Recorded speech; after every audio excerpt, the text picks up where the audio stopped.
안녕하세요. 출발 증시와이드의 최리나입니다. 유로존 위기가 많이 약화된 모습입니다. 포르투갈 정치권에선 연정 구성에 합의를 봤다고 하고요. 그리스에서는 30억 유로 정도 추가 지원금을 받는데 성공했다는 소식이 들어와 있습니다. 이런 가운데 미국의 2분기 어닝 시즌이 시작이 됐는데 우리보다 훨씬 나은 느낌입니다. 우리는 대장주 삼성전자 2분기 잠정 실적 부진으로 이틀째 하락세를 면치 못했지만 뉴욕 증시는 알코아 실적이 꽤 괜찮아서 4일 연속 랠리를 이어가고 있습니다. 자, 먼저 지표들 그리고 알코아의 성적표 함께 공개하도록 하겠습니다. 화면 보시죠. 간밤 뉴욕 증시는 주요 경제 지표 발표는 딱히 없었던 가운데 지난주 금요일 고용지표 호주에 이어 2분기 어닝 시즌에 대한 기대와 유럽 우려 약화 등에 힘입어 상승세를 이어갔습니다. 다우지수는 0.6%가량 오른 15,224로 거래를 마쳤습니다. 미국의 2분기 어닝 시즌의 첫 테이블 끈은 최대 알루미늄 생산업체인 알코아가 2분기 주당 11센트 적자를 기록했지만 일회성 요인을 제외한 조정 순이익은 7센트로 예상을 상회했습니다. 매출액도 기대 이상이었는데 자동차 업계에서 수요가 10% 늘어난 데다 업체들의 감산 효과 덕을 봤다는 분석입니다. 유럽 주요 증시도 지난주 가파른 하락세를 극복하고 급반등에 성공했습니다. 독일의 5월 산업 생산과 무역 지표는 부진했지만 포르투갈 정치권이 연정 구성에 합의하면서 유로존 위기가 완화된 게 일단 긍정적이었습니다. 프랑스와 독일 증시는 2% 안팎으로 크게 올랐습니다. 한편 그리스 지원 문제를 협의하기 위해 만난 유로존 재무장관들은 유럽 증시 마감 후 그리스에 대한 30억 유로 규모의 추가 구제금융 제공을 승인했습니다.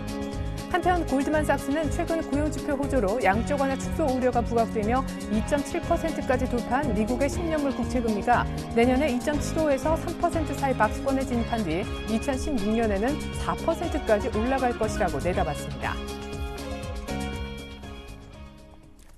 네, 우리도 이제 미국까지도 어닝 시즌이 시장의 중심에 있는 화두가 된 모습인데요. 저희가 일부를 통해 준비한 소식부터 짚어드리겠습니다.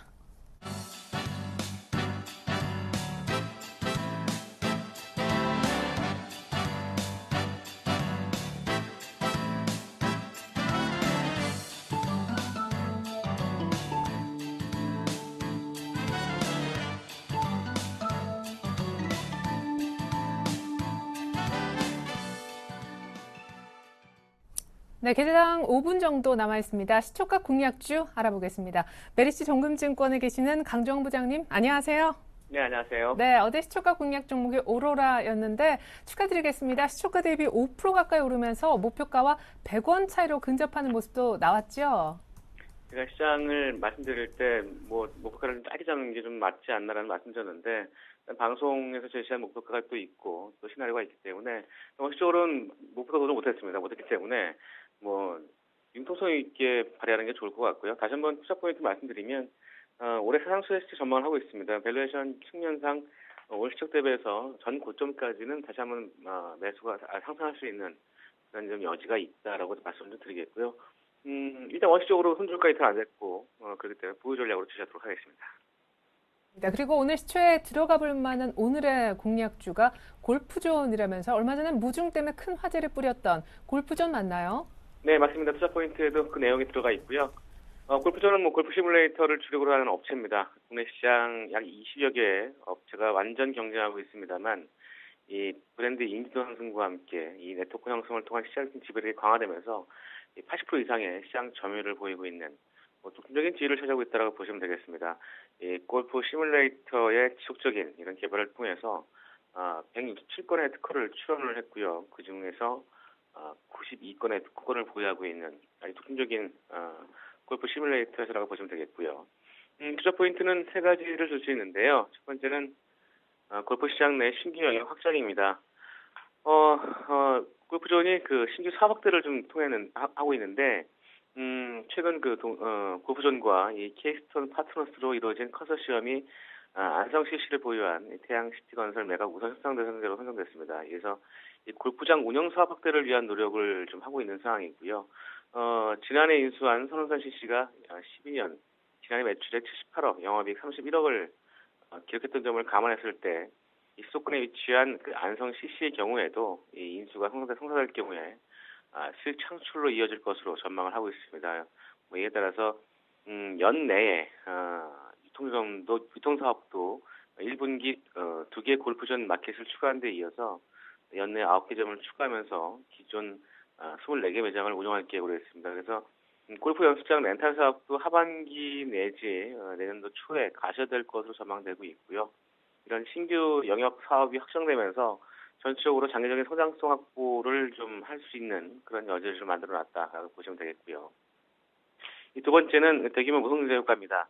말씀하신 것과 같이 4일에 골프존이 1주당 2주씩 200% 무상증자를 결정했습니다. 그래서 기관들도 이 골프존에 대한 밸류에이션 매력의 독점성을 굉장히 좀 높게 보고 있는 상황이었는데 물량이 좀 작아서 일단 기관이 편입하기가 참 어려운 종목이기도 했습니다만 이번 무상증자를 통해서 정말 안정적인 거래 증가와 더불어서 포트 편입에도 가능할 것으로 전망되고 있고 2011년 5월 이후에 상장된 이후에 한 번도 증자를 한 적이 없습니다. 그래서 이 무상증자가 골프존 주가 상승의 레벨업, 현 주가가 지금 PER 10배 정도에 적용되고 있는 그런 밸류에이션을 독점성까지 감안했을 때 그 이상의 프리미엄을 부과할 수 있는 그런 여지를 좀 두었다라고 보시면 되겠고요.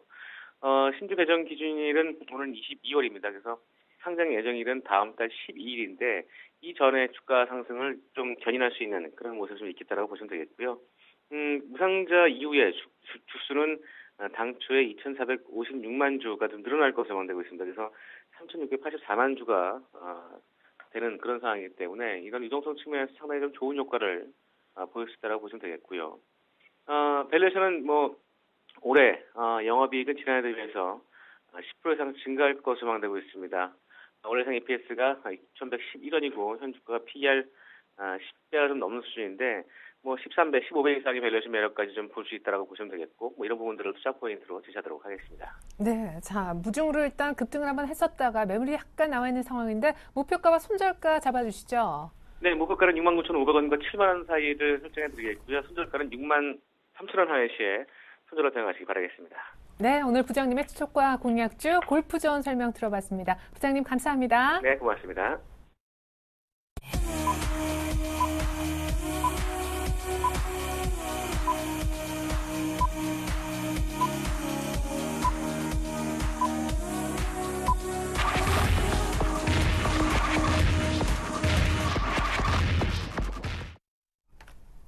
네, 7월 9일 화요일 우리장 개장했습니다. 뉴욕도 유럽도 올랐고 뉴욕은 어닝 시즌의 첫 종목이었었던 알코아의 성적표도 좋았습니다.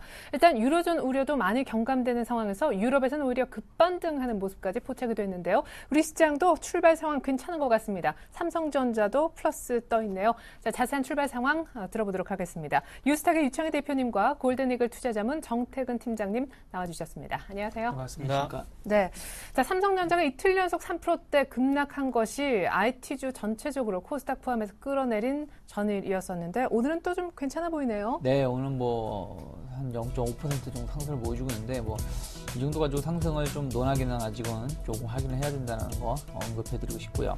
일단 코스피 지수 자체를 좀 먼저 보신다면 지금 1830포인트를 조금 못 미치는 1829.43포인트에서 지수가 형성되고 있다는 부분들.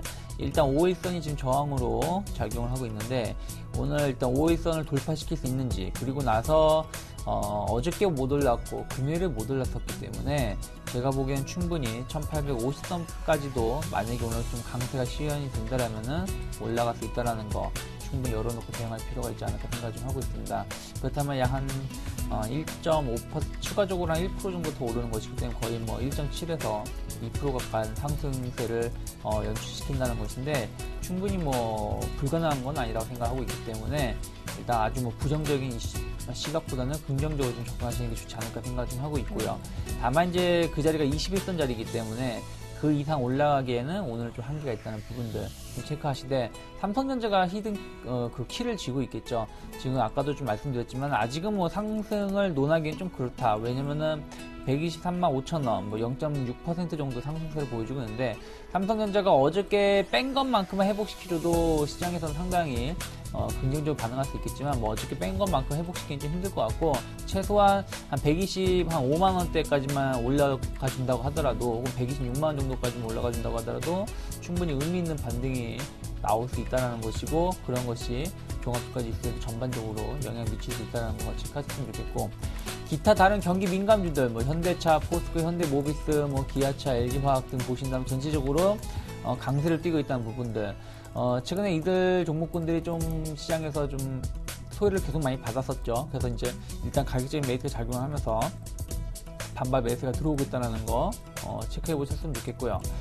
끝으로 좀 수급을 보신다면 일단 외국인이 한 27억 정도 매수가 들어오고 있다는 부분들. 다만 외국인의 매수에는 좀 더 확인을 해야 된다는 거. 어저께도 뭐 아침에는 한 50억 가까운 매수가 들어왔다가 결국은 종가상으로 1,800억 거의 1,900억 매도가 나왔기 때문에 이러한 부분들이 매수가 끝까지 유지가 될 수 있는지, 특히 오늘 같은 경우는 선물 쪽에서 어저께 일단은 2,000개 가까운 선물이 매수가 들어왔기 때문에 오늘도 그 정도 수준의 선물 매수세가 유입이 될 수 있는지 여부를 좀 체크를 하시면서 대응하시는 게 좋지 않을까 생각을 좀 하고 있습니다. 네.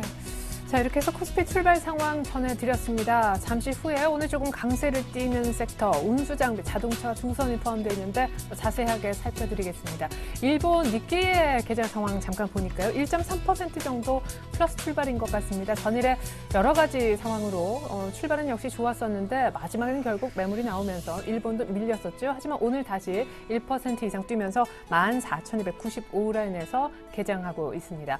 자, 전일에 사실 낙폭으로 치면 코스닥이 훨씬 더 컸었죠. 2% 가까운 양 매도 속에 밀렸던 코스닥. 오늘 IT 부품주 쪽도 빨간불 많이 보이는데요. 네. 출발 어떻게 하고 있나요? 네, 어저께 조금 그 시장이 좀 악재가 됐었던 IT 부품주 쪽에서 반등이 좀 큰 폭으로 나오게 되면서 코스닥도 현재 상승 출발을 하고 있습니다.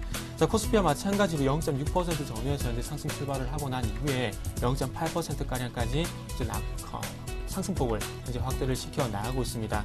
자, 최근에 그 241선 전후에서 520포인트 전후에서 주가가 지수가 계속 형성이 되고 있는 모습이 연출이 되고 있는데 어쨌든 코스닥의 어떤 방향성은 어제도 그렇고 오늘도 잘 아시다시피 IT 부품주의 향방이 결정이 될 가능성이 상당히 클 것 같습니다. 그렇기 때문에 아무래도 코스닥 섹터 같은 경우에는 반도체를 포함한 IT 부품주들의 주가 흐름이 어떻게 연출이 되느냐에 따라서 방향이 결정될 수밖에 없기 때문에 이 섹터의 어떤 흐름들을 꼼꼼하게 좀 체크를 하시는 게 좋을 것 같고요. 그와 아울러 외국인과 어떤 기관의 수급 동향도 꼼꼼하게 좀 체크를 하시는 게 좀 좋지 않겠나 생각을 하고 있습니다. 자, 어쨌든 기분 좋게 IT 섹터가 반등을 주게 되면서 오늘 코스닥 지수가 어느 정도까지 반등해질지를 한번 체크를 해보시는 게 좋을 것 같습니다.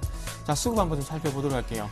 전일 같은 경우에 외국인과 기관의 동반 매도가 나왔습니다. 외국인 쪽에서 105억가량 그리고 기관 쪽에서 129억가량 매도가 나왔었는데요. 특히나 그 IT 하드웨어, 특히 IT 부품 쪽으로 170억이 넘는 매도, 기관 쪽에서 매도가 나오게 되면서 시장 좀 부담을 줬었는데 오늘 아침 쪽 같은 경우는 IT 섹터들이 전체적으로 반등을 주고 있음에도 불구하고 수급 동향에서는 아직까지 뚜렷한 특징은 아직 없다고 좀 봐야 될 것 같습니다. 어쨌든 기분 좋은 부분은 외국인의 현물 시장에 이어서 코스닥 시장도 3억 정도 매수 출발을 하고 있다는 부분인 것 같습니다. 자, 그렇다면 오늘 쪽에서 외국인이 얼마만큼 매수폭을 확대시켜 나가는지 여부를 한번 체크를 해보게 되면서 외국인들은 과연 오늘 시장에서 어떤 종목들, 어떤 섹터들을 사는지도 한번 체크를 해봐야 될 것 같습니다. 자, 시가총액 장외 종목들 한번 살펴보도록 할게요. 전체적으로 현재 상승 출발을 하고 있다는 부분들이 기분 좋게 하는 출발이 아닌가 생각이 되고 있습니다. 자, 서울 반도체가 1.8% 정도 현재 급등 출발을 하고 있고요. 태용이 1.25% 그리고 코미팜이 1.28% 정도 현재 상승 출발을 하고 있고요. CJ홈쇼핑, 네오즈게임즈, 태광, 성강밴드 그리고 동구에센시아 같은 종목들이 현재 상승 출발을 하고 있습니다. 자, 반대로 하락 출발하는 종목들 간단하게 좀 살펴보게 된다면은 SK브로드밴드가 1.7% 그리고 동서가 0.5%가량 현재 하락 출발을 하고 있습니다. 네. 자, 현재 코스피는 1820선이고요. 코스닥도 520에 약간 몸에 치는 519선 정도의 움직임 보이고 있습니다. 원달러 환율이 전에 생각해보면 10원 이상 급등했었었죠. 오늘 달러원 개장 분위기까지 짚어보도록 하겠습니다. 대신경제연구소에 계시는 최여의 종석 연구원님 통해서 들어보겠습니다. 안녕하세요. 네, 안녕하십니까? 네, 글로벌 달러 강세가 간밤에는 약간 주춤한 것 같았는데 전일에 또 급등하지 않았습니까? 오늘 약간의 되돌림이 있는지요? 네, 환율이 3거래일 만에 하락 출발했습니다. 원달러 환율은 전일 대비 6원 30전 내린 1146원의 거래를 시작했는데요. 양적 완화 조기 축소 우려에 따른 글로벌 달러와 강세 흐름이 둔화된 데 따른 영향으로 원달러 환율 역시 전일의 급등을 되돌리는 하락 흐름을 보이며 현재 1147원 선에서 등락을 보이고 있습니다. 여객 시장에서도 원달러 선물환율은 하락했는데요. 뉴욕 외환시장에서 NDF 원달러 선물환율은 전일 국내 시장 현물환 종가 대비 7원 20전 하락했고 전일 지난 2010년 7월 이후 3년여 만에 최고치를 갱신했던 달러 인덱스 역시 0.3% 하락했습니다. 전일 글로벌 외환 시장에서는 달러화가 약세를 보인 반면 유로화가 강세 흐름을 나타냈습니다.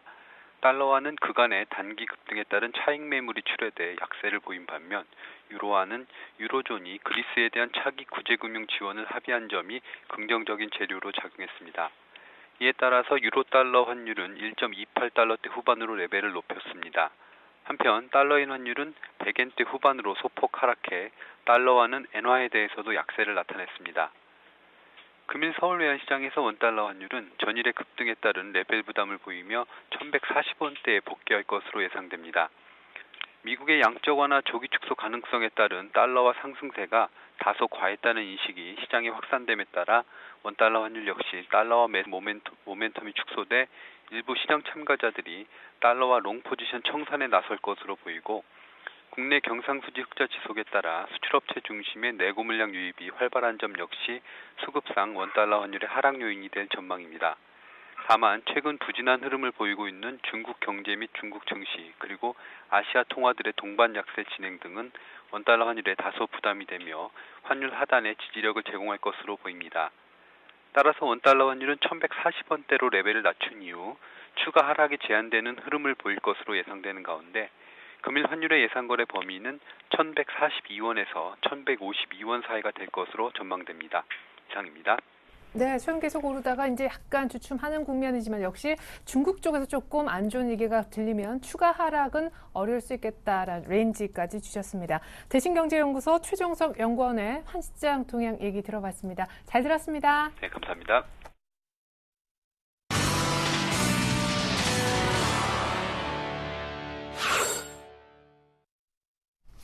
네, 오늘 코스피 코스닥 소폭이지만 강보합권 정도에서 개장을 했고요. 원달러 환율은 소폭이지만 많이 좀 되돌리면서 오늘 하락하면서 1140원대 진입했다는 소식까지 전해드렸는데요. 생각해보면 이틀 정도 남아있습니다. 옵션 만기가 말이죠. 옵션 만기 얼마 남겨두지 않았는데 고수들의 작전은 또 어떤 얘기들이 나올지 들어보겠습니다. 오늘 만나보실 고수는요. 샘플러스에 계시는 정재훈 멘토님이 되겠습니다. 오래간만에 뵐 것 같아요. 멘토님 안녕하세요. 네, 안녕하십니까. 네, 옵션 만기 이틀 남겨두고 있는 시점에 작전 부탁드리겠습니다. 예, 금일 일단 상승 출발을 좀 해주는 그런 모습들이 좀 나타나고 있습니다. 전날 유로존 쪽과 미국 시장 일단 지표 발표가 좀 괜찮게 나왔었고요. 그리고 버냉키에 대한 입소비가 상당히 좀 양호하게 나와주는 그런 모습들이 보였습니다. 일단 거기에 따라서 우리나라 시장도 좀 상승 출발을 해주고 있는 그런 모습들이 나타나고 있는데요. 일단 아직까지는 관망적인 자세를 좀 유지하는 게 좋겠다라고 좀 말씀을 드리고 싶습니다. 다만 이제 여기에서 플러스 번역에서 매수를 하는 것보다는 마이너스 번역으로 밀려 내려오는 그런 모습들이 나타났을 때는 매수 포인트를 좀 잡아봐도 좋겠다라고 좀 말씀을 드리고 싶습니다. 우선적으로 시장에 대한 상승 부분들을 좀 살펴보게 된다면은 삼성전자가 금일 같은 경우 0.9% 정도의 상승을 해주고 있는 그런 모습들입니다. 최근에 급락이 나오는 그런 모습들이 전개가 됐다가 이제 반등이 좀 시작이 되고 있다라고 좀 보셔도 좋을 것 같은데요. 그래도 상승에 대한 부분들은 좀 제한적이다라고 좀 보셔야 될 것 같습니다. 약 127만 원권역이 일단 상승을 해주는 그런 모습들이 나타나게 된다면 아마도 좀 저항대로 작용을 할 것이다라고 좀 보셔도 좋을 것 같습니다. 일단 삼성전자가 상승을 해주는 그런 모습들이 나타나게 되면서 코스닥 시장 쪽에 대한 부품주들도 일단 양호하는 모습들이 좀 나타나고 있는데요.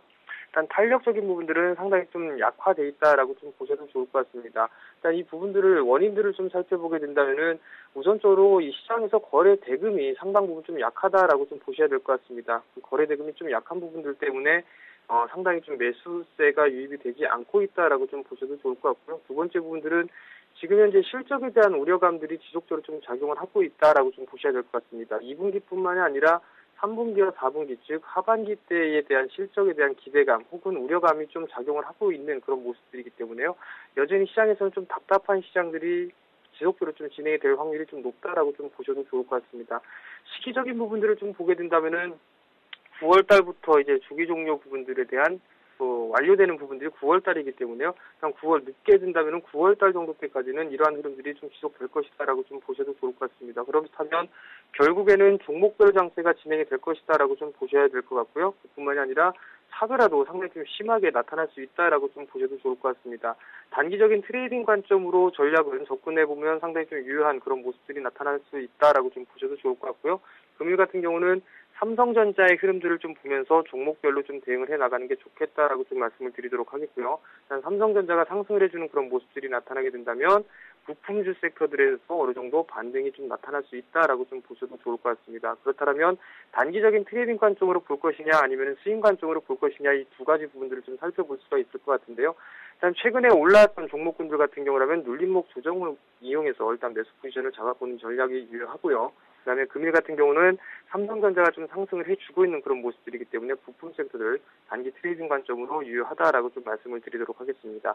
그러면 오늘 준비한 종목을 일단 말씀을 좀 드리도록 하겠는데요. 오늘 내수 섹터에 있는 종목을 한 종목 좀 준비를 했습니다. 일단 단기 트레이딩 관점이 아니라 스윙 관점으로 좀 보는 종목이다라고 좀 보셔야 될 것 같은데요.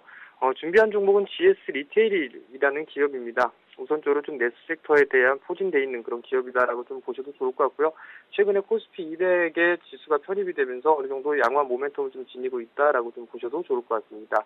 일단 편의점 사업에 대한 수익이 좀 증가가 되고 있는 그런 부분들인데요. 우선적으로 계절적인 성수기에 좀 진입을 했다라고 좀 보셔도 좋을 것 같습니다. 그뿐만 아니라 지금 현재 세븐일레븐이나 CU와 같은 일단 경쟁사와는 달리 점포 확장을 좀 지속을 해주고 있는 모습들이 일단 모멘텀이 좀 될 수 있다라고 좀 보셔도 좋을 것 같습니다.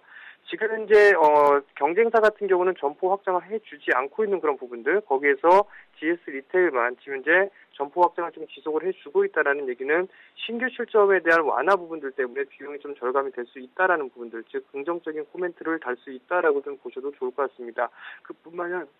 그뿐만이 아니고요. 규제 강화에 따른 부정적인 요인이 좀 해소가 되고 있다라고 좀 보셔야 될 것 같습니다. 일단 거리 제한이라든가 위약금에 대한 인하, 그리고 24시간에 대한 강제 영업 금지 등이 있었는데요. 일단 위약금 인하 조치는 이미 상당 부분 좀 진행이 돼 있는 그런 부분들이고요.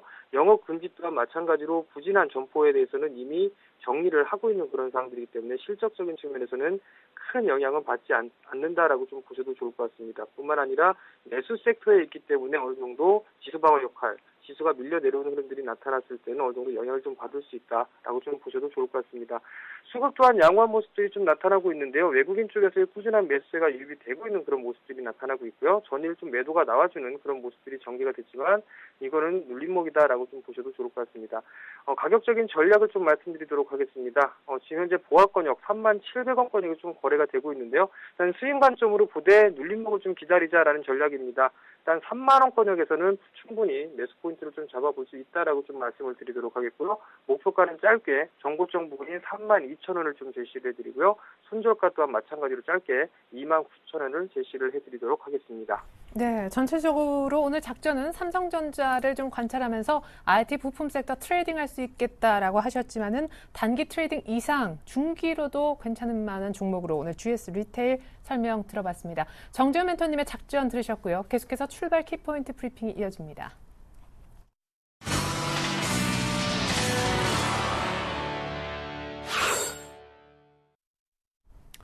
네, 시가 정도 부근에서 계속 머물고 있는 코스피 1820선 중반입니다. 다행스럽게도 삼성전자 오늘 하락이 멈췄기 때문에 반등이 나오는 것이 아닌가 싶은데요. 삼성전자 얘기부터 좀 풀어보겠습니다. 1%대 상승, 1.5% 가까이 오르네요. 어제 120만 원 좀 위태로웠었는데. 네, 일단 뭐 삼성전자가 124만 4천 아까 제가 말씀드린 것처럼 125, 6만 원 정도 와줘야지 좀 좋을 것 같다고 말씀드렸는데 일단 뭐 추가적인 상승이 나올 수 있는지 여부를 체크하셨으면 좋겠고요. 네, 충분히 싸다고 하는데도 더 하락하니까 정말 멘붕이 오는 것 같습니다. 그런 것 같아요. 예. 근데 뭐 일단 수급 자체가 좋지 못하다 보니까 좀 거기에 영향을 좀 받는 것 같은데 제가 보기엔 그렇습니다. 뭐 JP 모건도 어저께 뭐 발표를 했었지만 실적 자체가 뭐 우하향된다고 하더라서 뭐 작년과 같은 재작년과 같은 뭐 예전의 수준으로 가는 게 아니라는 것이죠. 그렇다면 여전히 연으로 본다라면 30조 원 이상의 영업이익을 낼 수 있다는 것이고, 그렇다면 30조 원을 퍼 10으로만 적용한다고 해도 시가총액이 300조가 돼야 된다는 거. 그렇다면 지금 시가총액이 한 200조가 좀 안 되기 때문에 충분히 여기서 추가적으로 뭐, 원래 이론가만 따지자면은 뭐 한 거의 뭐, 200만 원대 있어야지 정상적으로 볼 수 있겠지만 뭐 200만 원까지 가지 못한다고 하더라도 지금 120만 원 초반이라면 충분히 싸다라는 거. 다만 이게 예전과 같은 영광을 누리기가 좀 힘들고 그렇다고 해서 뭐 이게 뭐 150만 원대까지 V자로 올라올 수 있다는 건 아니기 때문에 일단 확인하고 매매를 하자라고 다들 말을 하고 있지만 제가 보기에는 충분히 뭐 여유 자금이 있으신 분들이라면은 뭐 삼성전자 같은 종목은 좀 조금 중기 관점에서 매수를 하셔도 큰 문제는 없지 않을까라는 생각을 하고 있다는 거 좀 전해드리고 싶고요. 어쨌든 삼성전자가 거의 2% 가까운 상승세, 약간 어거지로 끌어내린 부분이 있기 때문에 1차 V자 반등 자리는 130, 한 2만원에서 3만원까지 열어놓으셔야 된다는 부분들. 왜 그러냐면은 실적에 대한 우려감으로 이미 주가가 한번 155만원대에서 130만원 초반까지 빠진 상황에서 진짜 실적이 안 좋게 나왔다라면은 그것은 이미 반영이 됐거든요. 그렇기 때문에 충분히 V자로 130만 원대까지 올라갈 수 있다는 거 열어놓으셨으면 좋겠고요. 그러면서 이제 하이닉스라든지 기타 IT 관련된 종목군들 좀 관심 있게 보셔야 될 것 같은데, 일단 뭐 대형 IT 하이닉스라고 LG전자, 뭐 LG 디스플레이, 뭐 삼성, 뭐 전기 등이 있겠죠. 근데 이들 종목군들은 아무래도 이제 반등을 조금 삼성전자에 비해서는 좀 약할 수 있다라는 거. 하지만 LG전자 같은 경우는 워낙에 지금 다시 7만 원대까지 빠졌다는 얘기는 네네. LG전자가 작년부터 계속 매년 실적, 그러니까 매 분기마다 서프라이즈 실적을 발표를 합니다. 발표를 하는데 이상하게 LG전자가 실적을 좋게 발표해도 시장에서는 왜 그런지 뭐 무시하는 경향이 있는데 네. 어쨌든 이번에도 그런 부분들이 반영이 된다라면 충분히 이 가격대에서는 매수도 한번 해볼 수 있지 않을까. 그렇다면 2분기 실적에 대한 모멘텀이 작용했을 때 다시금 또 뭐 7, 8만 원 이상으로 올라갈 수 있는 모멘텀이 될 수 있다라는 거 열어놓으셨으면 좋겠고요. 기타 이제 하이닉스 같은 경우도 뭐 반도체 뭐 지난주에 CL사의 뭐 매도 리포트로 인해가 조금 하락을 했는데 일단은 그래도 뭐 28,000원대는 충분히 지지가 될 수 있는 자리라는 거 열어놓고 대응하셨으면 좋겠고요. 오늘 같은 경우는 이제 뭐 삼성전자가 안 되다 보니까 다른 뭐 경기 민감주들 혹은 뭐 대형주들 중에서 뭐 새로운 게 먹을 게 뭐 없을까라는 얘기가 나오면서 운송장비 쪽에 좀 포커스가 맞춰져 있는 것 같아요. 그래서 네. 뭐 일단은 어저께 뭐 지난주에도 우리가 좀 얘기를 했었지만 조선주 쪽에 항상 포커스를 갖고 있고, 그 다음에 자동차 관련된 종목군들이 약간 포커스가 나오고 얘기가 주목을 받고 있는데, 일단 뭐 현대차, 기아차, 특히 이제 현대차 같은 경우가 엔저 영향이 거의 없을 정도로 실적이 뭐 나쁘지 않다라는 부분들 확인할 수 있고요. 기아차 역시 최근에 보신다라면은 신차 판매에 대해, 특히 우리나라보다는 해외 시장에 대한 판매가 계속 늘어나고 있다는 부분들이 조금 작용을 하면서 자동차 관련된 차트들이 조금 추세를 전환시키고 있다는 부분들, 설레 하면서 설마 하면서 지금 우상향하고 있는 모습을 띠고 있기 때문에 한 번 정도는 그동안 좀 보수적으로 보셨던 분들도 이제부터는 좀 확인하고 매수를 해볼 수도 있지 않을까라는 생각을 좀 하고 있고요. 그러면서 이제 자동차 부품주를 보셔야 될 것 같은데, 부품주들은 아직은 현대모비스를 본다라면 아직은 그 추세가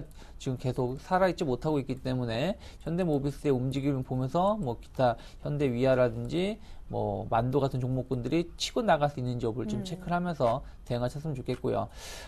그리고 이제 뭐 조선 섹터를 좀 보신다라면은 뭐 계속 말씀드렸다시피 제일 우선시 보여야 되는 건 삼성중공업이다. 삼성중공업이 먼저 한 35,000원대 박스권 상단을 돌파시켰고, 최근에 이 자리가 돌파가 됐다라면은 39,000원, 4만원대까지 올라갈 수 있고, 그 다음에 이제 수주 모멘텀에 있는 대우조선해양이 치고 나갈 수 있다는 부분들, 이 두 종목이 치고 나가줘야지 후발주자의 성격인 현대중공업, 현대미포조선이 같이 올라갈 수 있다라는 거 열어놓고 대응하시면 좋겠고, 그러면서 이제 조선 기자재라든지, 근데 제가 보기엔 조선 기자재 쪽보다는 그 플랜트 관련된 사업을 잘 하고 있는 뭐 성강밴드라든지 뭐 하이로 코리아 같은 종목군들, 이런 종목 회사들이 좀 더 낫지 않을까 생각을 좀 하고 있습니다. 네, 감사합니다. 자, 그런 가운데 오늘 코스닥도 함께 반등을 주는데요. 전에 사실은 낙폭이 더 컸었던 코스닥이 아까 얘기해 주신 대로 IT 부품주 위주로 오늘 올라온다라는 생각이 듭니다. 그리고 일부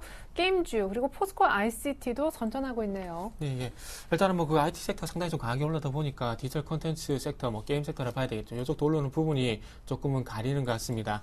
하지만 좀 우리가 여기서 조금 그 맥점을 좀 짚어봐야 될 부분이, 일단 전체적으로 올라오는 것은 아니라 2분기 실적에 대한 기대감이라든지, 그리고 해외 모멘텀이 있는 종목들을 중심으로 해서 현재 올라오고 있다는 겁니다. 그러니까 드리고 싶은 말씀은 게임 섹터 전체적으로 접근하는 것이 아니라 게임 섹터 내에서 어떤 차별적인, 선별적인 종목 선택이 좀 필요한 부분이 계속해서 최근의 현상이라 좀 봐야 될 것 같습니다.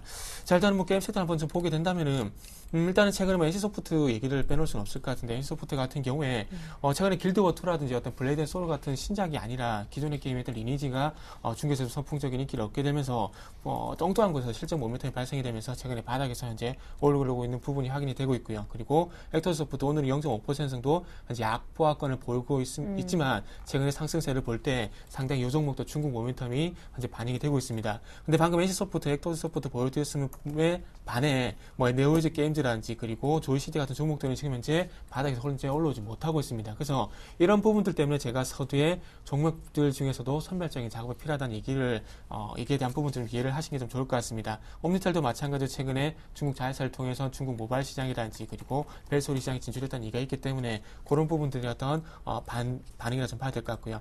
자, 일단 게임빌 같은 경우는 뭐 그 유상증자에 어떤 우려감이 해소가 되는데 이제 게임빌 같은 경우도 어떤 해외 국내 쪽보다는 해외 모멘텀이 좀 발생이 돼야지 마찬가지로 이 종목도 우상향을 할 수 있는 그런 여건이 좀 마련이 되지 않겠나 생각을 하고 있습니다. 그래서 게임빌 같은 경우는 여전히 지난 시간과 마찬가지로 바닥에 대한 가능성은 있지만 아직 올라올 부분에 대한 모멘텀은 아직 부족하기 때문에 좀 더 지켜봐야 된다는 부분들을 좀 아직까지 유효하다 좀 봐야 될 것 같고요. 컴퓨터도 마찬가지로 아직까지 너무나 힘듭니다. 그래서 컴퓨터 같은 경우에도 접근을 좀 자제하시는 게 좀 좋지 않겠나 생각을 하고 있고요.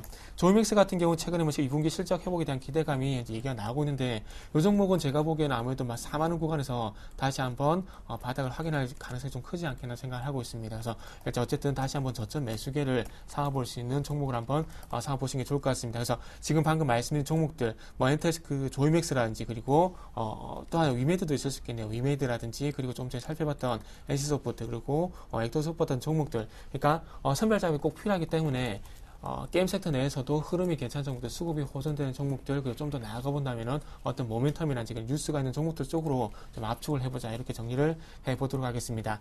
자, 그러면서 일단은 포스코 ICT도 좀 보도록 하겠습니다. 포스코 ICT가 최근에 상당히 좀 추세가 강하게 올라와주고 있는데요. 네. 1차적으로 실적 얘기도 있더라고요. 전년 동기 대비해서 100% 정도 실적이 개선될 것이라는 얘기도 있는데 포스코 자회사들 같은 경우에 어쩔 수 없는 그동안에 어떤 발목을 잡았던 부분들이 포스코의 매출 부족이 너무나 집중이 돼 있다 보니까 포스코가 잘 가게 된다면은 당연히 자회사들 실적도 괜찮은 그런 흐름이 있었는데 포스코가 이번에 자회사를 통해서 그런 부분들에 대해서 조금 탈피를 하는 흐름도 좀 나오는 것 같아요. 포스코 ICT 같은 경우에는 자회사 포뉴텍이라든지 그리고 포스코 LED 같은 두 개의 핵심 자회사가 있는데 포스코 LED 같은 경우는 중국의 어떤 해외 시장 진출이라든지 그리고 베트남에 있는 포모사 제철소의 어떤 진출 이런 부분들이 맞물리게 되면서 앞으로 어떤 실적 제가 정체되는 실적이 앞으로 좀 개선이 될 것이라는 그런 기대감들이 좀 강하게 표출이 좀 되는 것 같습니다. 네. 어쨌든 자회사들의 어떤 해외 진출이라든지 그리고 실적이 전년 동기 대비해서 큰 폭에 증가할 것이라는 기대감으로 인해서 최근 좀 저항이 됐었던 8,500원 현재 강하게 돌파를 하고 있습니다. 하지만 조금 우려스러운 부분은 상승세가 너무 가파르다는 부분이 될 수가 있겠죠. 네. 셀트리온이 어떤 유럽 바이오시밀러 시장에 대한 기대감 때문에 강하게 올랐었다가 조정을 받는 것처럼 포스코 ICT도 오늘 4.7%가량 급등을 하고 있는데 이 종목도 급등을 할 때 쫓아가시기보다는 언젠간 조정은 나올 겁니다. 그 조정을 좀 이용해 보시라고 말씀 한번 드려보면서 방금 셀트리온에 대한 얘기를 좀 드렸는데 최근에 가격 조정이 좀 상당히 크게 나오고 있더라고요. 제가 기간 조정에 대한 얘기를 드렸었는데 기간 조정보다는 가격 조정이 현재 연출이 되고 있는데 이 갭 구간을 지금 화면을 좀 확대를 좀 해볼게요. 지금 현재 42,000원을 돌파하게 되면서 생겼던 이 갭 구간을 제가 보기엔 좀 메꿀 가능성도 좀 있지 않겠나 생각을 하고 있습니다. 그래서 이 갭 구간이 메꿔지는 부분을 좀 확인하시고 난 다음에 셀트리온에 관심이 있으신 분들은 재접근하시는 게 좀 좋을 것 같고요. 그리고 가지고 계신 분들은 어쨌든 이 갭 구간을 지켜준지 여부를 좀 체크를 하시는 게 좋을 것 같습니다. 어쨌든 바이오시밀러 시장 상당히 크기 때문에 거기에 대한 매출 기대감은 있습니다. 단지 지금은 섣부른 어떤 기대감이 먼저 선 반영이 되다 보니까 이로 인한 기대감 소멸이 이루어지는 과정이기 때문에 너무 걱정할 필요는 없다는 부분들도 좀 덧붙여서 말씀드려 보도록 할게요. 네, 이번에는 음식료주 얘기를 좀 해보겠습니다. 원래 중국 모멘텀으로 갔던 일부 음식료주까지도 이 중국 모멘텀이 약화되면서 2분기 실적에 대한 우려가 나왔었죠. 바로 어제 오리온이 급락했던 원인, 그리고 최근에 CJ제일제당이 부진한 원인인데 오늘 남양유업까지 과징금 부과받았다고요? 네, 일단 음식료 업종군들 실적이 생각보다 좀 저조할 수 있다. 그런 우려감이 작용하고 있죠. 일단은 매출은 증가하고 있습니다만은 원가, 그러니까 원재료 가격이 상승하고 있는 것을 상승에 좀 가격 상승으로 연결시키지 못했다는 것이죠. 작년 연말까지는 이런 것을 좀 연결을 많이 시켰는데 정권이 바뀌고 나서 좀 이제 물가에 대한 부담감, 또 이제 해외 시장에 대한 정체 현상, 워낙에 작년에 실적이 급격히 해외 시장이 점유율이 높아졌기 때문에 약간 정치 현상은 충분히 있을 수 있다라는 거 생각 좀 하고 있습니다. 다만 이제 오리온 같은 경우는 이제 실적에 대한 부담감도 있지만서도 뭐 스포츠 토트, 그러니까 오리온이 약간 복권 사업을 하고 있는 부분들이 약간은 이제 오너의 약간 비리로 인해 가지고 좀 빼앗길 수 있다는 우려감도 좀 작용할 수 있다는 거 좀 같이 여러 연동해서 보셨으면 좋겠고, CJ제일제당은 뭐 일단은 그룹 리스크도 있고, 또 이제 그 시밀러 시장에 대해서 약간은 조금 너무 가대 투자를 하는 바람에 실적을 좀 깎아먹는 부분, 우려감도 작용했었던 부분들이 있었다는 거죠. 이런 거 쳤으면 좋겠고요. 남양유업은 다들 아실 겁니다. 아직까지도 뭐 뉴스에 나오고 있기 때문에 특히 이제 과징금 자체는 크진 않습니다만은 어찌됐든 뭐 계속 우려감이 나오고 있다는 부분들, 조금 추세를 아직 못 돌리고 있다는 건 좀 우려감이 있는데, 음식료 업종군들 최근에 보시면 대상이라든지 또 오뜨기는 또 나름대로는 또 선방을 하면서 추세를 돌리려고 하는 모습을 띠고 있습니다. 그러니까 예전에 좀 주도했던 종목군들이 좀 쉬어가고 오히려 틈새 시장을 공략하고 있는 레토락 식품 쪽이죠.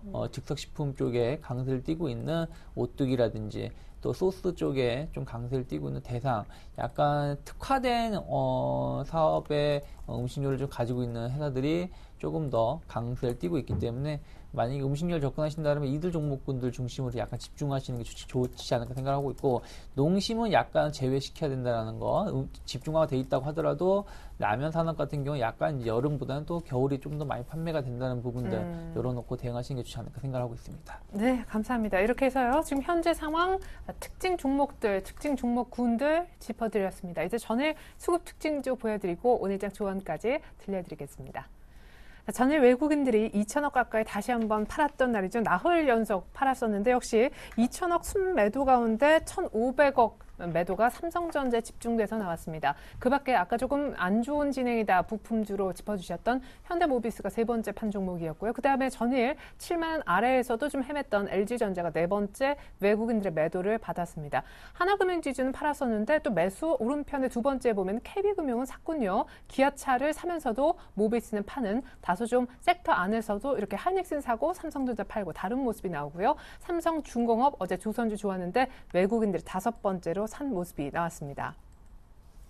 네, 이어서 기관의 매매 상위주 정리해보니까 이렇습니다. 모비스는 결국 양 매도를 맞았다는 얘기가 되네요. 코에는 신고가를 기록하고 있지만 기관은 소폭 팔고 외국인은 샀던 것 같습니다. 삼성전기도 삼성엔지니어링도 같이 팔았고 하나금융지주를 또 기관은 샀군요. 그리고 전일 삼성전자가 밀렸지만 기관은 소폭 다시 샀던 것으로 보입니다. 삼성중공업이 외국인이 사랑했던 조선주라면 기관은 대우조선해양을 매수했군요. 자, 분석 들어보겠습니다. 네, 일단은 뭐 지금 외국인이 매도하는 부분은 대부분 IT에 집중되어 있고 그 부분 중에서도 뭐 삼성전자에 몰려있다라는 거 뭐 누구든지 다 알 수 있을 겁니다. 그러니까 외국인의 매도가 중요한 것이 아니라 이 매도가 그 삼성전자를 중심으로 해서 얼마 좀 진전될 수 있는지 여부를 좀 체크를 하시면서 대응하셨으면 좋겠고, 일단 외국인들은 아까도 좀 말씀드렸지만 그래도 약간은 추세가 좀 살려고 하는 모습들, 살아가려고 하는 모습들, 뭐 기아차라든지 그리고 삼성중공업 같은 종목군들, 코웨이라든지 이런 종목에 대해서 조금은 러브콜에 들어오고 있는 것 같고요. 그리고 반면에 그리고 나서 이제 하이닉스라든지 어쨌든 뭐 그 업종 내에서 대표격인 뭐 KB금융 이런 종목군들에 대해서 좀 관심을 좀 갖고 있는 것이 아닌가 생각을 좀 하고 있고요. 기관 같은 경우는 일단은 뭐 삼성전자 어쩔 수 없이 약간 눈물을 머금고 받아주는 경우도 좀 있습니다. 외국인이 워낙에 많이 매도가 나오기 때문에. 그래서 프로그램 매수를 통해서 이쪽으로 들어오고 있는 것 같고요. 기타 이제 뭐 삼성중공업을 매수하기 좀 부담스럽다 보니까 뭐 대우조선해양을 후발주자 성격으로 매수가 들어오고 있는 것 같기도 하고요. 그리고 이제 기타 뭐 기관들도 뭐 업종 대표격인 뭐 포스코라든지 또 지수를 약간 긍정적으로 보면서 코덱스 200을 좀 보는 게 아닌가 생각을 좀 하고 있습니다. 네. 자, 그렇다면 이렇게 조금 주춤주춤 하면서 반등이 어설프게 나올 때, 이때 이제 어떻게 해야 되는가, 거기에 대해서 조언을 좀 들어보고 싶은데요. 네, 일단 오늘 뭐 삼성전자가 반등을 나오고 있기 때문에, 네. IT 부품주를 좀 보실 필요가 있지 않을까 생각을 하고 있어요. 왜 그러냐면 삼성전자의 급락이 반등세를 나온다면은 또 같이 얻어맞았던 종목군들이 IT 부품업체들이기 때문에, 다만 이제 IT 부품업체를 보신다라면은 뭐 계속 말씀드렸지만 뭐 반도체라든지 PC라든지 뭐 디스플레이 쪽을 보시는 게 좋겠고 FPC라든지 뭐 카메라 모듈 쪽은 일단 뭐 그쪽 비중이 너무 많으신 분들은 반등이 나왔을 때 좀 현금화하시는 것도 나쁘지 않다라는 생각을 좀 하고 있습니다. 네, 그러면 이제 반도체 디스플레이 쪽은 트레이딩 쪽으로 보십니까? 왜냐면 앞서서 정지훈 멘토님은 삼성전자 반등 요때를 이제 좀 활용해서 그냥 부품주는 트레이딩만 하자라고 하셨었는데. 부품주는 트레이딩 관점도 나쁘진 않겠지만 네. 아까 말씀드린 반도체하고 디스플레이 쪽은 뭐 추세가 아직 살아있는 종목군들이 좀 몇몇 있기 때문에 그러한 종목군들 중심으로 해서는 조금 더 끌고 가셔도 나쁘지 않다. 다만 이제 시장 자체가 워낙에 지금 불확실성이 많기 때문에 확인을 하면서 완전히 내가 중기로 가기에는 조금은 부담스러울 수 있다는 부분들은 좀 체크를 하시면서 대응해야 되지 않을까 생각을 하고 있습니다. 네, 감사합니다. 이어서 전일 코스닥 수급 특징주도 화면을 통해 확인해 보시겠습니다. 네, 전일 양 매도가 나왔던 코스닥, 외국인들이 가장 많이 판 종목들 순서대로 나오고 있군요. 이틀 연속 외국인도 팔았습니다. 매도한 왼편의 종목들 보면 차바이오엔 그리고 포스코 ICT 뭐 어제 약간 쉬긴 했었죠. 파트론 어제 외국인들도 역시 이쪽 많이 던졌고 GS 홈쇼핑 아까 추천도 나왔던 것 같은데 YG 엔터테인먼트도 5번째로 팔았습니다. 하지만 위메이드 샀고요. KH 바텍 샀고 크루셜텍, 미디어플렉스 그리고 다음은 매수했습니다. 자, 이번에 기관의 매매 상위주 한번 볼까요? 기관도 어제 한 130억, 기관은 지난주 후반부터 시작해서 사흘째 코스닥을 꽤 많이 정리하고 있죠. 네페스, SFA, 크루셜텍, 딱 봐도 IT라는 것을 아실 테고요. 코롱 생명과학, 특별히 어제 GD 8% 가까이 급락하면서 신저가 찍었는데 기관이 그냥 다 던진 것 같습니다. 반면에 산 종목 SM이었고요. 세코닉스였고 SK 브로드밴드, 기관은 참 SK 브로드밴드를 매수 5위 안에 언제나 올려놓는 모습입니다. 포스코 ICT 어제 샀는데 오늘 급등하고 있습니다. 분석해 주시죠. 네, 일단 외국인 쪽부터 한번 좀 보도록 할게요. 일단 파트론이 상당히 눈에 띄는 것 같습니다. 파트론이 무상증자 하기 이전에 외국인이 상당히 어떤 무한 사랑을 받게 되면서 끝없는 매수가 들어왔었는데 이제는 매도로 좀 전환이 됐다는 부분이 좀 아쉽고요. 그러면서 좀 현실적으로 가지고 계신 분들은 외국인의 수급을 볼 때 조금은 어떤 리스크 관리 고려를 좀 해야 되지 않겠나 생각을 하고 있습니다. 자, 외국 매수 상에 올라 있는 종목들 같은 경우에 일단 위메이드가 상대적으로 눈에 띄니 오늘 뭐 신작에 대한 기대감이 얘기가 나오고 있는데 외국인의 매수 얼마만큼 이어질지 한번 체크를 해보시고요. 그리고 지금 이제 크루셜텍이라든지 미디어플렉스 지금 최근에 외국인의 매수가 좀 유입이 되고 있는데 1차적으로는 기관의 매도가 부담이 되고 있습니다. 그래서 얼마만큼 기관의 매도를 이겨내게 되면서 외국인 수급이 확대가 되는지 여부를 좀 보셔야지 미디어플렉스라든지 그리고 크루셜텍의 주가 흐름이 조금 우상향을 하지 않겠나 생각을 하고 있습니다. 그래서 외국인 수급뿐만 아니라 기관 어떤 수급 동향도 좀 체크를 하시라고 말씀 한번 드려보고 싶고요. 일단은 그리고 외국인 매매상의 다음이란 종목과 그리고 코스닥 기관 매매상의 SM이라는 종목이 좀 눈에 띄는데 최근 바닥에서 좀 슬금슬금 올라오고 있습니다. 그래서 어떤 뉴스가 있는지 좀 이후에 좀 체크해봐야 될 것 같은데 어쨌든 바닥권에서 슬금슬금 올라가 있던 부분들이 좀 특징이니까 한번 관심 종목으로 편입을 해보셔도 되지 않겠나 생각을 하고 있습니다. 자, 그래서 마지막으로 오늘 장 한마디를 좀 드려야 될 것 같은데요. 지난주에 한번 말씀했던 부분인데 IT 소프트웨어 섹터 중에서 기관 매수 종목에 좀 관심을 갖자 이렇게 좀 말씀을 드릴게요. 자, 한번 꼽아보게 된다면은 KTH라든지 그리고 액터즈 소프트, 사라민, 그리고 아프리카 TV 이런 종목들이 좀 눈에 띄는데 좀 더 추가를 해보자면은 가비아라든지 바른손 게임즈, 플레이윗 이런 종목들 좀 될 수 있을 것 같습니다.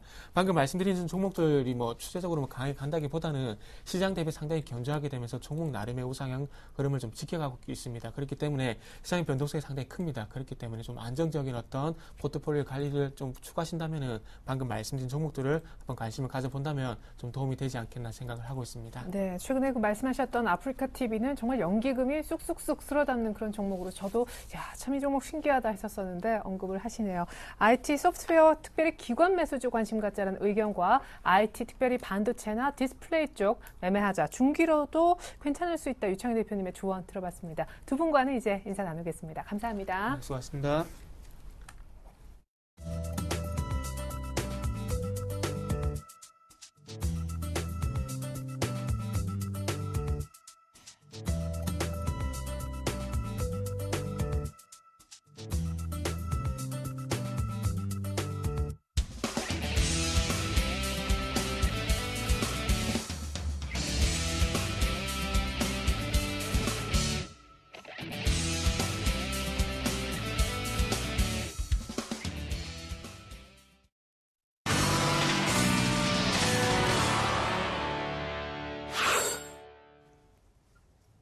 안녕하세요. 주식승천 AS센터 김혜영입니다.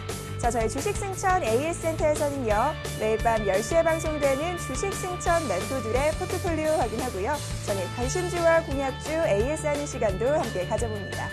자, 먼저 전일에는 양순모 멘토와 신창원 멘토가 포트 대결을 펼쳤습니다. 먼저 신창원 멘토의 포트폴리오 확인합니다. 자, 신창원 멘토의 포트입니다. 삼성전자 오늘 반등세가 좀 나오고 있는데요. 수익률은 마이너스 5%, 대우건설이 마이너스 2%, SK하이닉스가 마이너스 3%, 포스코는 매도하신 모습입니다. 자, 이어서 양순모 멘토의 포트폴리오 확인합니다. 자, 한진해운 전일 조선주의 흐름이 좋았던 가운데 8%에 가까운 수익률 내고 계시고요. 반면 SK하이닉스 손절가 이탈하면서 매도하셨습니다. 이어서 성우하이텍이 마이너스 1.79%대의 수익률입니다. 자, 이어서 오늘은 양순모 멘토님 전화 연결해서 이 앞서 살펴본 포트에 담긴 종목들 향후 대응 전략 챙겨보겠습니다. 안녕하세요, 멘토님. 네, 안녕하십니까. 양순모입니다. 네, 이 포트에 담긴 종목들 AS 해주시죠. 네, 우선 좀 한진해운부터 좀 말씀드리도록 하겠습니다. 한진해운도 이제 제가 이제 일전에 이제 등잔 밑이 어둡다라고 해서 오히려 이제 해운주와 조선주 쪽으로 바닥을 잡고 있고 또 업황적으로 이제 7월 달부터 이제 또 다시 한번 이제 그 성수기에 좀 들어오는 만큼 좀 관심을 가지자라고 이렇게 말씀을 좀 드렸던 종목인데요. 지금 이제 전반적인 흐름을 좀 놓고 보았을 때 한진해운은 하반 경직성을 좀 뚜렷하게 좀 보여주고 있다라고 좀 보여집니다. 일단 뭐 7,300원 부근대 일단은 좀 하반 경직이 좀 강하게 나타나고 있다라고 좀 볼 수가 있을 것 같고요. 더불어서 지금 뚜렷한 수급 주체는 없음에도 불구하고 오히려 좀 자리를 좀 견고하게 만들어내고 있다라는 모습은 일단은 좀 긍정적인 시그널이 좀 들어와 있다. 다만 지금 한 가지 좀 저항 구간이 있죠. 바로 이제 한 7,700원 구간대에 이제 강한 매물 저항이 있는데 이 매물 저항을 이제 돌파를 할 때 혹은 외국인과 혹은 기관 쪽에 수급 주체가 만들어지는지 우리가 한번 좀 체크해 보면서 접근을 해도 무방하다라는 말씀 좀 드리겠고요. 다음으로 이제 성우하이텍을 좀 말씀을 좀 드리면요. 차트 형태로 놓고 보면 차트는 정말 이쁩니다. 오히려 한 1,400원, 14,000원 이하의 가격 구간대에서는 오히려 좀 관심을 가져도 좋다라는 말씀을 드리겠는데 최근 들어서 기관들이 복합적으로 좀 많은 매수가 들어오고 있습니다. 뭐 금융, 보험, 투신, 연기금, 뭐 사모펀드, 뭐 이렇게 뚜렷한 수급 주체들이 있는 가운데 좀 하반 경직성을 보여준다. 여기에 이제 기관과 외국인들이 좀 유입이 되면서 좀 뚜렷한 좀 거래량은 좀 나타나고 있지는 않습니다. 워낙에 시장에 지금 유동성 자금도 좀 많이 시장에 들어오기보다는 오히려 이번 주에 있는 옵션 만기일 쪽에 포커스를 둔 좀 파생 쪽에 좀 자금이 많이 집중되어 있는 모습이기 때문에 지금 현재 상황에서는 거래량이 없기 때문에 좀 다소 부진할 수도 있고 또 지루할 수 있는 모양이지만 오히려 지금 현재 시점에서는 그래도 저가 매수에 좀 가담을 해야 되는 구간이다. 즉 성우하이텍을 보유하고 있는 투자자분들이라면은 지루하더라도 꾸준하게 좀 들고 가는 그런 인내심이 필요한 자리다라고 말씀을 좀 드려보겠습니다. 이상입니다. 네, 이렇게 해서 한진해운과 성우하이텍에 관련된 저희가 향후 대응 전략 챙겨봤습니다. 멘토님, 오늘 말씀 감사합니다. 네, 감사합니다. 네, 저는 내일 이 시간 다시 찾아오겠습니다. 지금까지 주식승천 AS센터 김혜영이었습니다.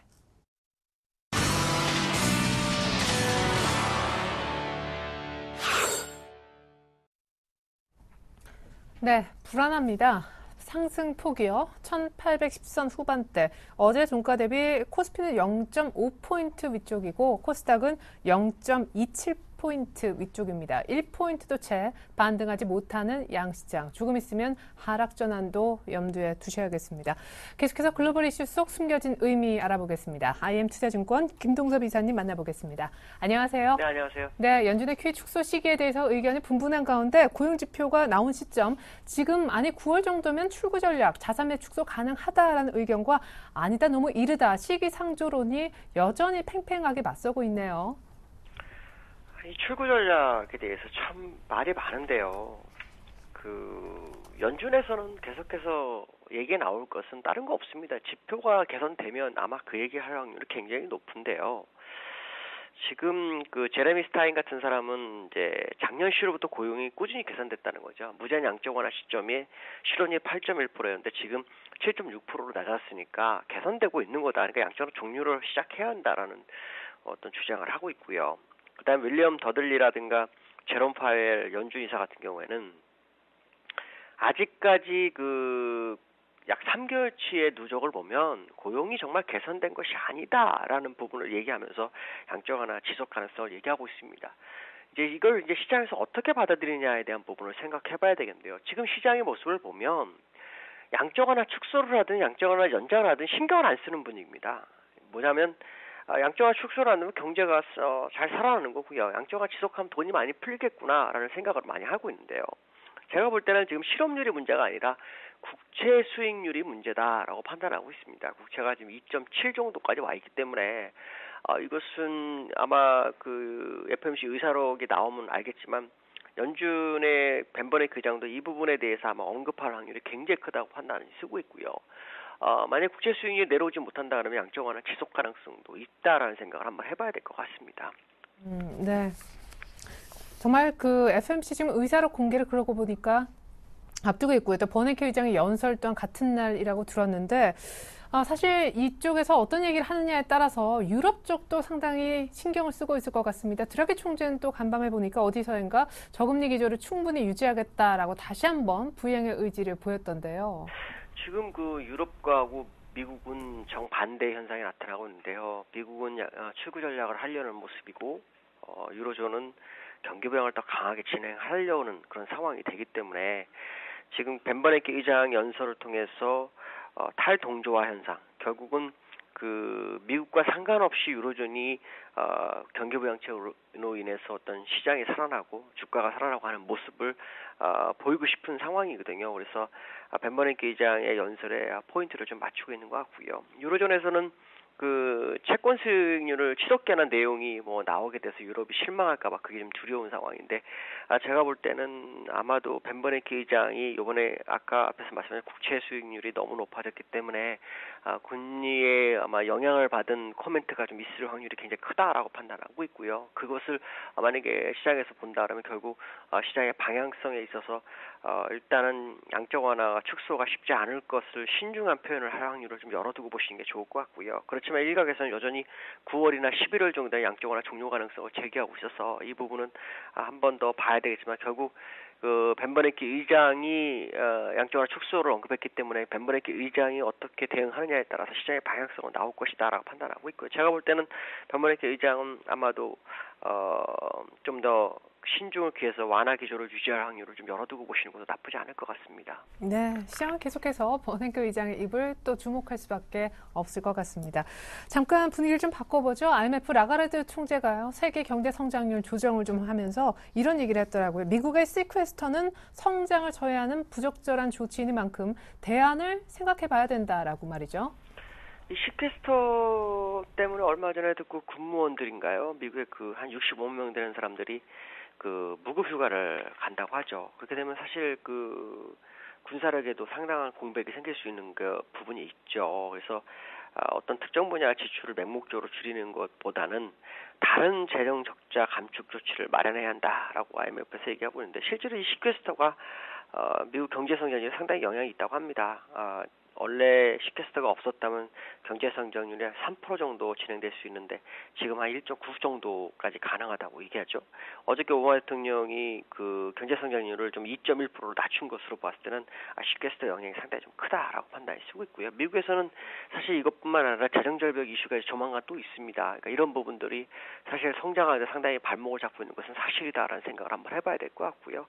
결국에서는 미국도 새로운 재정 감축 조치를 좀 마련하는 것이 제가 볼 때도 맞지 않을까라는 부분을 생각할 수 있고요. 이 시퀘스터가 시장의 발목을 만약에 잡게 된다면 지난번 벤버네키 의장이 얘기한 것처럼 이런 재정의 문제를 통화 정책으로는 막을 수 없다라고 얘기했던 부분을 생각해 본다면 상당히 중요한 부분이 아닌가 이렇게 판단하고 있습니다. 네, 자 시장 모두 하락 전환되어 있는 그런 상황입니다. 어제도 또 삼성전자가 급락하면서 IT 부품이 몰려있는 코스닥까지 더 큰 낙폭을 만들고서 마감을 시켰는데 어제 외국인들의 선물을 조금 샀다 하지만 오늘 아침엔 여전히 별로 사지 않는 그런 모습.